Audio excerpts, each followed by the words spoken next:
Australia. It's the land of the Ute. The Ute originated here. In fact, the best-selling car last year wasn't a car, it was a Ute. Yes, HiLux Ranger D-Max Triton. We love them. In fact, we should change the name of Australia to something more Ute appropriate. The United Kingdom. The United States of Australia. Utopia. Utopia. That's right. And because we love our Ute so much, the makers of Utes are always trying to win us over. So we buy their one and not their one.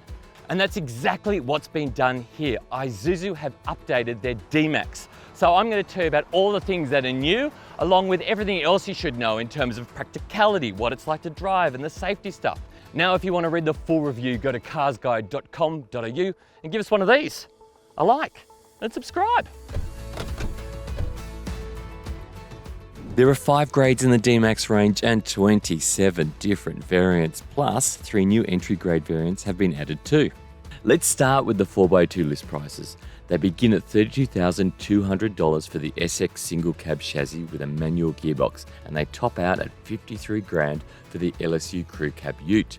You might want to pause it. Yep, it's longer than Santa's naughty list.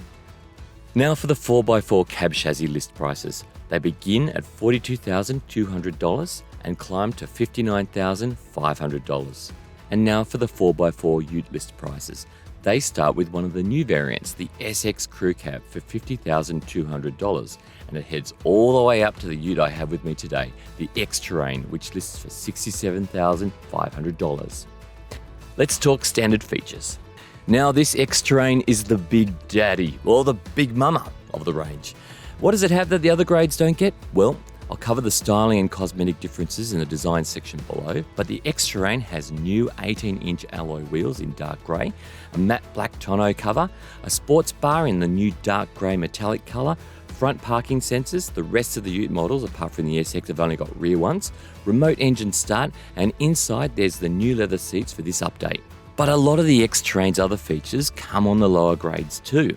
The X-Terrain's heated seats, for example, are standard on the LSU Plus. The LSU Plus also has leather seats and a power adjustable driver's seat. The X-Terrain's 9-inch media screen is also standard on the LSU Plus and LSU. Now the LSM and SX have a 7-inch display. There's an 8-speaker stereo in the X-Terrain, the LSU Plus and LSU, unless it's a space cab, in which case it has 6.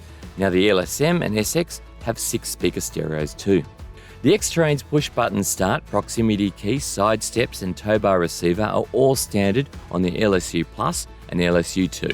So is the X-Terrain worth the extra money? I mean, it costs pretty much the same amount as a Ford Ranger Wildtrak. To be honest with you, you get pretty much the same features on the LSU Plus and the LSU. So if you want to save some money and not worry about all the looks that you get on it, I'd go one of those.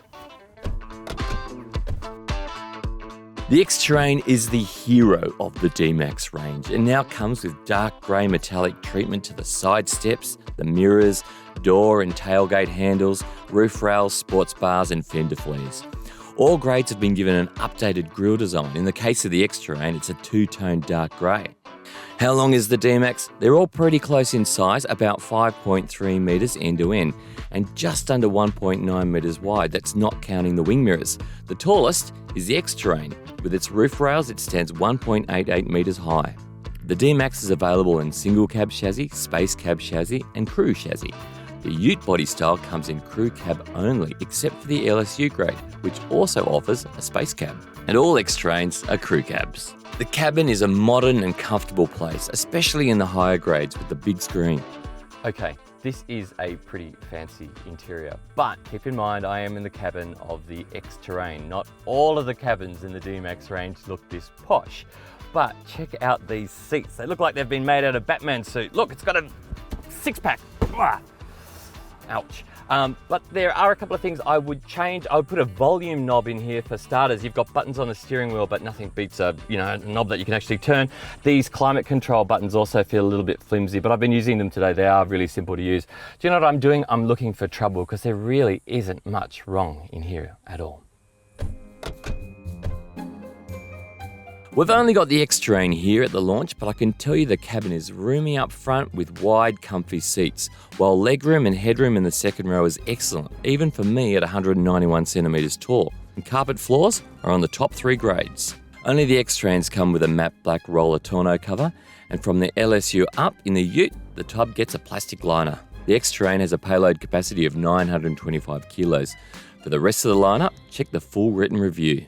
People complain that the old D-Max had a tailgate that was so heavy it was hard to lower and put back up again. Well, Isuzu listened to the feedback and they've inserted a gas strut. Now look. And to close it, you can use your pinky finger. Maybe not your pinky finger, maybe you can use your pointer. Look at that.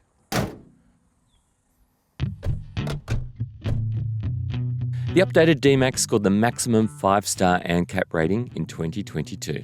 All D-Maxes come with AEB, adaptive cruise control, lane keeping assistance, blind spot warning, rear cross traffic alert, trailer sway control, and 8 airbags. In this update, Isuzu added a function where the blind spot warning and rear cross traffic alert are turned off when you're towing, because reversing a trailer is hard enough without something beeping at you. Time to talk towing. There are 2 engines in the D-Max lineup, a 1.9 litre turbo diesel 4-cylinder, which is now available across more SX body styles. There's also the 3 litre turbo diesel 4. A 6-speed manual gearbox and a 6-speed auto are also available with both engines. A 3.5-tonne brake towing capacity applies to D-Maxes with the 3 litre engine. And with the 1.9 litre engine, the brake towing capacity is 3 tonnes with the auto transmission and 2.8 tonnes with the manual gearbox. Let's go for a drive. All right, so I spent quite a bit of time in the previous generation D-Max. Now, this new generation one came out in 2020, and look, to be honest with you, it's a very different Ute to drive. It's a lot more refined, a lot more comfortable as well. Now, the D-Max that I'm driving here is the X-Terrain. There are many other variants of the D-Max as well. We'll be getting a lot of those into our CarsGuide garage, so keep your eyes peeled for those reviews and videos. Of course, we have driven this D-Max. We've driven the wheels off it this generation. We've lived with it daily with our families off-road, so check out those reviews and videos as well. But for now, the X-Terrain, look, to be honest with you, it's pretty much the same Ute as the LSU Plus and the LSU below it in the range. The X-Terrain just comes with stuff which makes it look better. And there's a few other bits and bobs as well. It's got the same 3 litre turbo diesel 4-cylinder as those do as well. Look, it doesn't make as much torque as the Ford Ranger does or the Toyota HiLux. They can make up to 500 Newton meters. This has got 450 Newton meters. That's just something to think about. In terms of the transmission, it's a 6-speed automatic transmission. I really like it because it keeps that torque under your foot at all times. So need that grunt, in a split second, it's right there, it comes to the party. It's not fishing around for another gear out of 10 speeds. And you don't want that while you're towing something. Now, this is a pretty long vehicle. It's more than 5 meters end to end, but we've just driven it through peak hour traffic in Brisbane. Pretty horrendous. The steering's really light, easy to maneuver. The visibility is great. The camera's awesome. So it's pretty easy to park as well. Now, we have driven the D-Max Ute extensively off the road. You can check out our reviews and our videos at CarsGuide website and YouTube. But we know that it's ludicrously capable off-road. It's got a fantastic ground clearance. It's got a wading depth up to my neck. Well, not that high, but very high wading depth. The 4-wheel drive variants have got a low range and a high range, and a ladder frame chassis as well helps with that off-road capability. The fuel economy varies depending on the body styles and, of course, the engines. For the 4-wheel drive Ute, Isuzu says that after a combination of open and urban roads, the D-Max with a 3 litre engine should be getting 8 litres per 100 kilometres, and for the 1.9 litre, you're looking at 6.9 litres per 100 kilometres. The Isuzu D-Max is covered by a 6-year, 150,000 kilometre warranty. I reckon they could go better than that. That really should be an unlimited kilometre warranty. Servicing prices are capped though, and services are recommended every 12 months or 15,000 kilometres. This is a good breed. I wonder what happens in the end. Yes, the new Isuzu D-Max. It's not just new, but it is actually improved. It's a better D-Max for the same price. Now, if you want to read the full review, go to carsguide.com.au and give us a like and subscribe. Here comes one.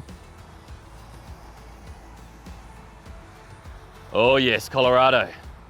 Haven't seen one of those in a while. Hey, Ranger, Ute country. Oh, what have we got? What have we got? What have we got? We've got a, oh, it's a HiLux. It's a HiLux. Nice.